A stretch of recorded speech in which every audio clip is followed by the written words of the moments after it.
High and hello everyone, তোমরা সবাই কেমন আছো? আশা করছি ভালো আছো আর আমরা অনেক ভালো আছি। আর ভিডিওটা কিন্তু অনেক দিন আগের, মানে কালী পুজোর পরের দিন। তো এই কদিন ভিডিও এডিট করার টাইম পাইনি, তো এখন ভিডিওটা আমি এডিট করছি। তো সেদিন বাবা আর আমি চলে গেছিলাম প্রথমেই আমাদের বাজারে, একটু দরকার ছিল। আর এটা দেখো আমাদের ক্লাবের পুজো, আর এবার খুবই সুন্দর করে সাজিয়েছিল। অন্যবার একটু অন্যভাবে সাজাতো, আর এবার কিন্তু পুরোটাই আলাদা সাজিয়েছিল। তো দরকার সেরেই কিন্তু আমি কাকুর দোকানে গেছিলাম। আর এই দেখো দিদিরাও চলে এসেছে, দিদিরা পরে এসেছিল আর আমি আর বাবা তো আগেই এসেছি। আর আজকে কিন্তু জিজু পুচুন আর আমি আর দিদি ছিল, বড় দিদি ছিল না। তো আমরা 1 ঘন্টার মতো দাঁড়িয়েছিলাম, কোনো গাড়ি পাইনি। মানে অটো ছিল একটা, কিন্তু ভিড় ছিল। আরগুলো অটোগুলো সব মানে কাছাকাছি যাওয়ার, আলিপুরে কেউ যাচ্ছিল না। তো তারপর কিন্তু শেষমেশ একটা টোটো রিজার্ভ করে আমরা চলে গেছিলাম আলিপুরে। তখন প্রায় 8টাই বেজে গেছিলো। আর দেখো বাড়িগুলো কত সুন্দর লাগছে না? যেহেতু দীপাবলি, বাড়িগুলোকে আলো দিয়ে সাজিয়েছিল আর খুবই সুন্দর দেখতে লাগছিল। তোমরা তো দেখতেই পেলে নিজেরাই। তারপর তোমাদের আরও ভালো লাগবে এই জিনিসটা দেখো তোমরা। আর আমি নিজেও অবাক হয়ে গেছিলাম যে এতগুলো প্রদীপ, তাও আবার একটা মাঠেই, কিন্তু পুরো মাঠটা জুড়েই ছিল প্রদীপ। তো খুবই ভালো লেগেছিল আমাদের, দেখে যেন চোখ জুড়িয়ে যায়। তো এই অনুভূতিটা একেবারেই আলাদা ছিল। আর এই লাইটিংগুলো তো খুবই ভালো লাগে, এই লাইটিংগুলো নিচ দিয়ে যেতে আমার। তো রাস্তায় কতগুলো প্যান্ডেল পড়েছিল তোমরা তো দেখতে পেলে। আর এই যে আমাদের আলিপুর জংশন স্টেশন। তো আমরা দেখো টোটো থেকে নেমে গেছি। আর প্রথমেই কিন্তু আমরা এই প্যান্ডেলটাতে এসেছি। আর আমরা কিন্তু মোট 3টে প্যান্ডেলেই ঢুকেছিলাম।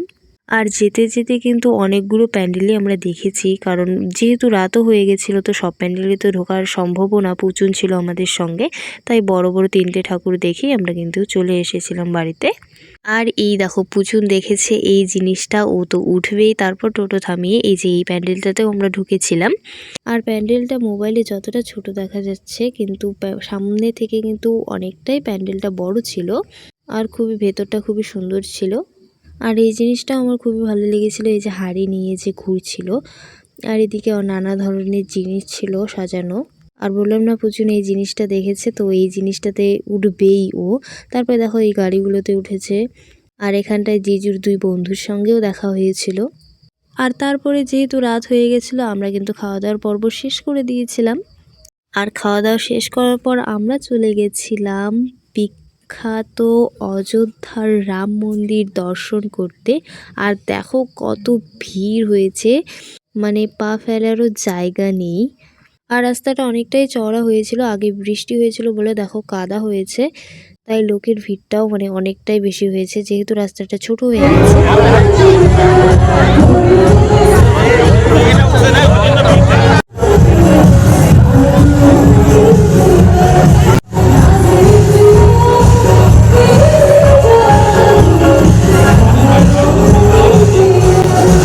আর পাশেই কিন্তু অনুষ্ঠান হচ্ছিল, এত লোকের মাঝে যদি কেউ বোরিং ফিল না করে।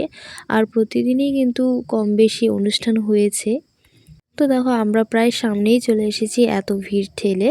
আর এত ভিড়ের মধ্যে তো আর ক্যামেরা ধরা সম্ভব নয়, তাই দেখো। আর পুচুন দেখো ঘুমিয়ে পড়েছে। এই প্যান্ডেলটা ও দেখতেই পারেনি, ও বলে কি বাবা আমি তো দেখতেই পেলাম না। তো যাই হোক, এত কষ্ট করে যখন ঢুকেছি একটু ভালো করে দেখেই নি প্যান্ডেলটা। তো ভেতরে দেখো সাজসজ্জা অনেকটাই সুন্দর হয়েছে। মনে হচ্ছে যে আসল মন্দিরে গেছি। আসল মন্দিরটা হয়তো আমরা জানি না কীরকম হবে, বাট এইটাই আমাদের আসল আমাদের কাছে।